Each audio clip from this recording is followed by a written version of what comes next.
Eto pala ang daan papunta sa amin. Maglalakad lang muna tayo kasi madulas ang daan. Maulan kasi ang panahon, bumabaha na kasi ang daan. At delikado kasi ito daan ngayon. Dahil maraming matutulis na bato sa gitna ng daan. Itong daan na ito ay papunta ito sa Sitio Dagongdong.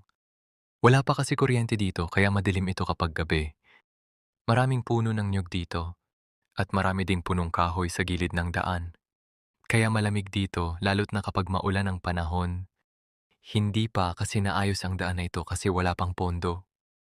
Pero may plano naman ang LGU sa lugar na ito na ayusin ito. Maraming na kasing nakatira dito, lalo't na doon sa Sitio Dagongdong. Safe naman tumira dito kasi mababait naman mga tao dito. Ang kagandahan lang kung dito ka tumira may privacy ka kasi malalayo mga kapitbahay mo.